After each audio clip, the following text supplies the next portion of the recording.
mbokk yi asalaamaaleykum wa rahmatullah ala kulli xaal ñu ngi leen di nuyu di leen ziar di am mbégte bu baax ci jataay bi duñu fi ay gan yoo xam ne dañ ñuy dalal ndax suñuy mbokk lañ ñëw yoo xam ne ñu ak ñoom benn lañ ñoo bokk même principe bokk même liggéey bi nekk suñu kanam mooy woote jëmale ci yàlla def alhamdulillah ci fii ñu nekk nii bërëb bi suñuy mbokk jullit yoo xam ne suñuy frère lañ yàlla def ñu xamante ak ñoom te xamuñu leen lu dul ci lu baax rek lañ xam ci ñoom wax dëgg yàlla ci wàllu xam-xam wàllu diine ak tasaare ko jàngale ko ci loolu lañ leen xam ñu am projet bi waxtaanoon na ci sax ak ñun lu yàgg ma ciy tudd ku mel ne Cheikh Yanqoub mi toog nii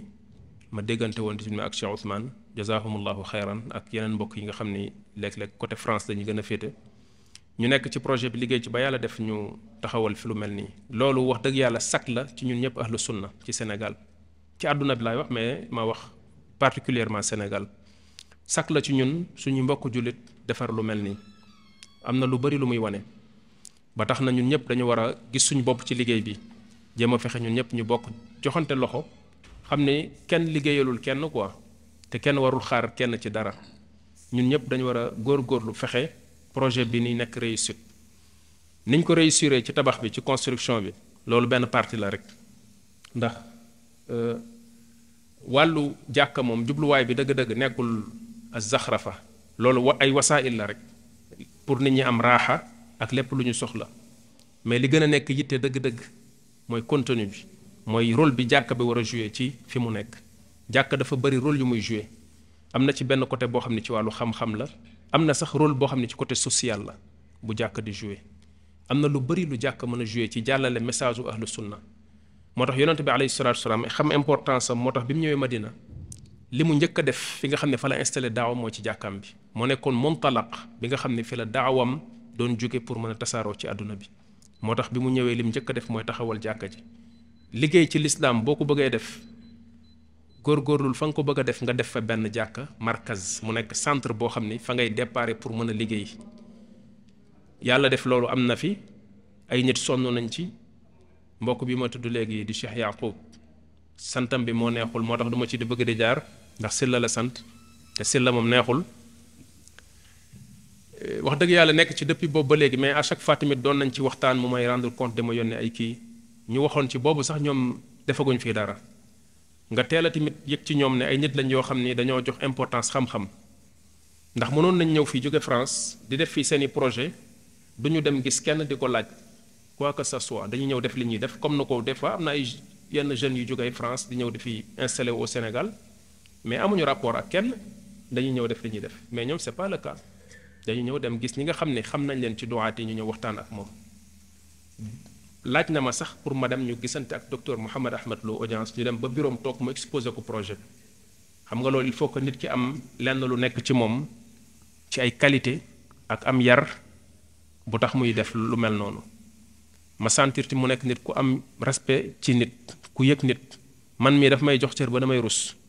léegi day ñëw des fois insister ne di ñëw sama kër ziar si ma te man gisuma ne man am naa mérite pour moom mu may ziar parce que bien que xëy na maa ko mag je suis plus âgé que lui mais pas tellement quoi parce que maintenant il devient de plus en plus vieux bien qu'il essaie de masquer la misère là mais bon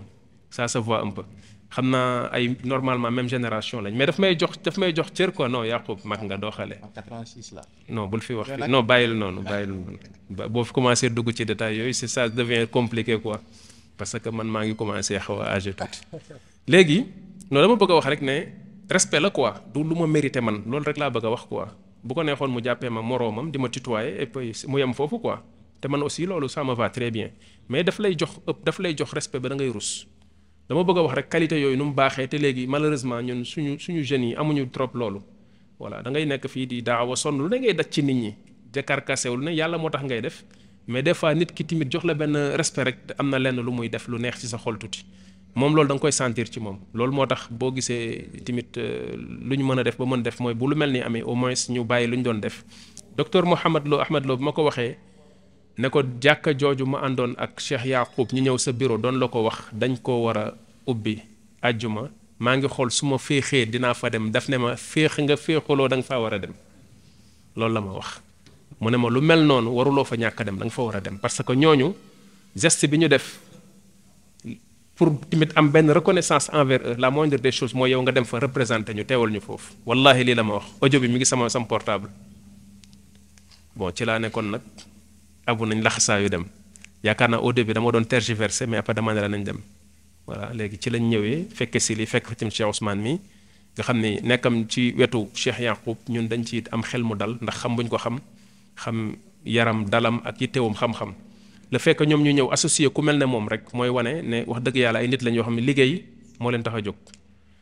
am na tamit sam benn boy bu fi nekk boo xam bu ko neexee mu nekk fii bu ko neex mu dem toog Dakar di nooyal mooy boy Moustapha mi moom fii la dëkk moom tamit da leen koy forcer di ko génne mu bàyyi làqatu bi bu ngeen amee ay programme ngeen dem jëli ji ko voilà non amul mi ngi ñëw da leen ko foog ngeen koy malmené tuuti waaw mu bàyyi nooyal bi ala kulli xaal daal c'était juste rek pour wax leen ne projet bi wax dëgg yàlla projet bu ahlu sunna yépp la ahlu sunna bokk na seen particularité li ñuy sonn ci nit ñi duñ ko jariñu ci nit ñi ñooy kuréel bi nga xam ne ñooy gën a sonn ci nit ñi loo xam ne ñoom xaaruñu retour bi ci nit ñi lu mel noonu yeneen kuréel ci des yëpp nit ñi dañuy gën a jariñoo ko jariñ nit ñi ba mu des ahlu sunna mais ay nit ñëw nañ fi yoo xam def nañ ko ngir yàlla te yàlla tax te tamit insha allah ci kaw lu neex yàlla rek lañ koy gérer doo fi dégg ay propagande ay xiiroog ngaayoo liñ fiy wax mooy yàlla nee na yonent bi nee na muy manhaj boo xam ne bu leer la jariñ nit ñi fexe génn leen ci réer yóbbu leen ci njub laajuñu leen dara xaaruñu ci ñoom lenn loolu nag projet bu mel noonu fu mu am jullit bu nekk da nga ci war a gis sa bopp ba tax na lu may wax mooy mbokk yi ngeen jàpp ci liggéey bi kenn ku ci nekk lépp loo xamante ni mën nga ko jariñ ci projet bi ci fonctionnement wam jéemal nga taxaw ci sa kéemtalaay kàttan mais lépp nekk ci discipline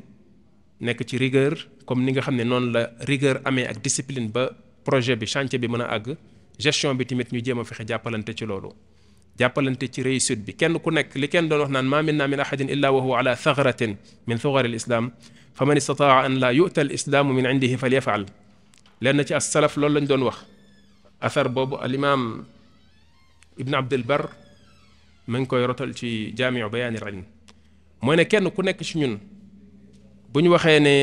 inna allaha yuhibbu alladina yuqaatiluuna fi sabilihi saffan kaannahum bunyaanun marsuus bu ñu waxee ne dañ nekk ka saffin nekk comme benn mur boobu nga xam ne moom la yonent bi di wax ne al muminu lil mumini kal bunyaani yashuddu ba'duhu ba'dan bu boobaa kenn ku nekk da ngay fexe ba yow fi nga occupé ci mur bi mu bañ a constitué wu point de vulnérabilité mooy bu ëllëgee bu kenn di am accès ci projet bu mel nii pour yàq ko wala déstabiliser ko na bañ a jaare ci man rôle bi may joué ak fi ma taxaw dinaa fexe ba matee ko sëkk ba nga xam ne du ma def wala may poser benn acte boo xamante ni dina indi benn problème ci liggéey bi nii fii loolu bu ko kenn ku nekk ci ñun waxee def ko mu nekk yitteem ñu góorgóorlu am dëggu ak sellal ci liggéey bi ñuy def wallahi alazim yàlla mën nañu jariñ fii lu yaatu ci wàllu daawa wàllu liggéeyal lislaam kon ala kulli xaal loolu la ñuy doyloo di wax ne liggéey bi nii day soog a tàmbali nekkul lu pare projet ak chantier buy soog a taxaw la bu fekkente ni xam ngeen dëgg-dëgg responsabilité bi nekk ci gérer jàkka ju mel nii gars yi duñ leen bàyyi duñ leen may dara bi ngeen koy def ba ni mu taxawee am na ñoo xam ne ñu ngi leen doon xool di leen surveiller te xëy na sax yéen bàyyiwuloo leen ci xel dem na ba liggéey bi pare na léegi nag ñi ngi toog nag di xaar nag lan ngeen nar a def boobu yéen a mën a wane lu dalal xel yi lu tax nit ñi xam ne jàkka ji jàkkay tawxiid la jàkkay salaam la jàkkay jàmm la ci xam-xam rek lay dox ñëwu fi pour di propagande ñëwu fi pour di xàjjale ñëwu fi pour di indi fitna wala ay xiiroog ŋaayoo jàkka la joo xam ne ci manhaj bu leer lay tegu te loolu ñépp ci mën a imam bi moo ko jiite ci doxam mais du moom kase képp ku fi fréquenté rek ci jàkka ji wala nga am fi benn part de responsabilité da nga war a góorgóorlu ci loolu pour fexe projet bi réussir xam ne daal jàkka la mais projet moo nekk ci ginnaaw du jàkka kase quoi boo xam ne ñëw julli dem léeg-léeg ñu lal dara toog fa tocc loolu mu xëy na du am fii waaye du jàkka joo xam ne loolu ci la yem parce que jàkka dafa am rôle xëy na baaxoon na sax cheikh bi balaa muy commencé duruusam mu jëloon fi téere cheikh Mohammed Ahmad Lo bi mu bindoon kayfa nu'idu lil masjidi makanatahu mu tënkoon ci ay quelques points yu essentiels pour xam jàkka naka nga mën a def pour mu jouer rôle am ci société bi dafa am rôle yu bari yu jàkka war a jouer voilà léegi nag loolu kenn ku nekk am na ci cër yàlla na yàlla ala kulli xaal nangu liggéey bi ak jëf ju mel ni ci ñi nga xam ne ñoom ñoo ko def képp ku ci sonn rek yàlla nangu ko leneen la ci des mooy yàlla teg ci loxoom sàmmal ko boppam def ci tawfiq ba liggéey bi dara bañ ko yàq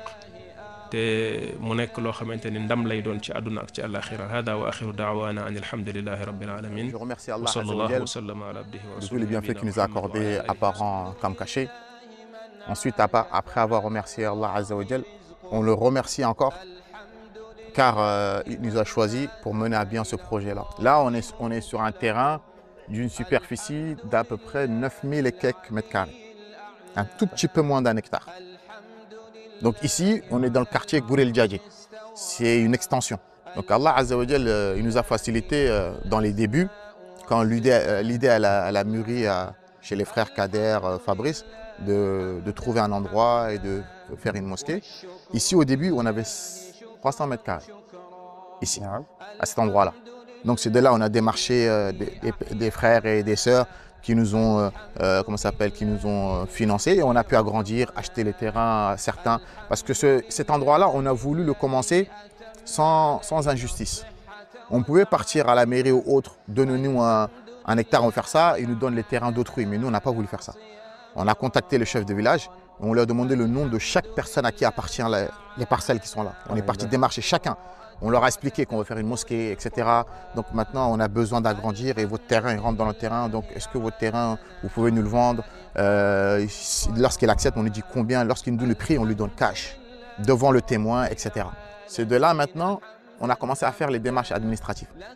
Parce que ça aussi, c'est important. Donc le maire, il nous a bien accueillis, il nous a donné des papiers, il a donné son aval, il nous a vraiment encouragés. Ensuite, on est parti au cadastre. Cadastre, c'est ceux qui enregistrent, qui prennent les mesures, etc.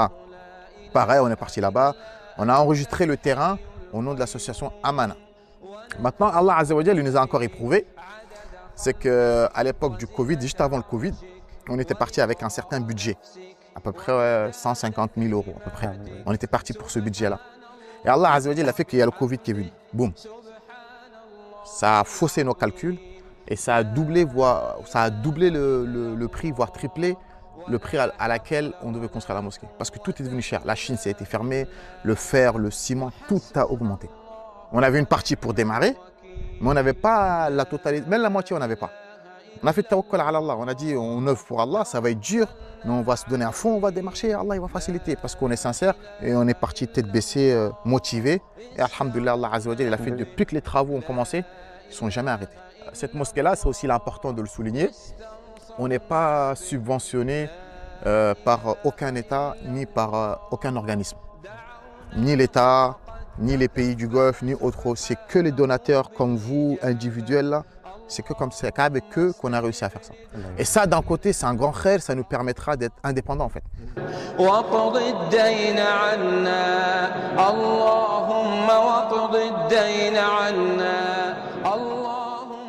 Là, ça va faire 5 ans. Et en 5 ans, réussir à faire ça, c'est pas donné à tout le monde. 2 ans de démarche. Voilà. Et alors qu'on n'a pas de financement extérieur, c'est pas donné à tout le monde. C'est vraiment la baraka. Et ça nous a vraiment donné encore une leçon en plus, malgré qu'on y croyait que l'être humain, tu dois placer ta confiance en Allah. Et tu dois être sincère. Il y a 3 choses qui nous ont donné des leçons dans ça. Être sincère, être vraiment déterminé. Et la 3e chose, c'est d'être uni. On a tous le même objectif. C'est d'œuvrer pour Allah. C'est pas pour moi, je me mets en avant, ou un tel, il se met en avant. Et ça nous a beaucoup aidé. Vous n'êtes pas des Sénégalais. C'est l'islam qui a fait qu'Al-Falillah, Alhamdulillah, vous avez cru en ce projet-là et vous nous avez soutenus depuis le début. Il y en a certains, ils n'y croyaient pas. Il y en a certains, ils croyaient que c'était quelque chose de trop grand. Mais Alhamdulillah, certains étaient derrière nous, plusieurs donateurs, ils nous ont soutenus jusqu'à qu'on en arrive à là aujourd'hui. Donc tous les jours, dans toutes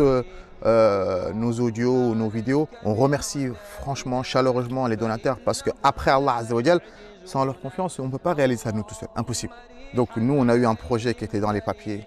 ensuite qu'on a pu commencer et ensuite, Inch'Allah, qu'on va terminer, bah ça aussi c'est encore une autre ni'ma. Il y en a plein, ils ont des projets, mais ça n'a jamais vu le jour ou bien ça s'est jamais terminé. Donc si Allah Azza wa Jal, il nous a facilité tout cela, Wallahi, tous les jours on se doit de le remercier. Tous les matins, je dis au moins, si on meurt aujourd'hui, bah on dit qu'au moins on a laissé quelque chose, on a fait quelque chose pour l'islam. وعلى آله وصحبه أجمعين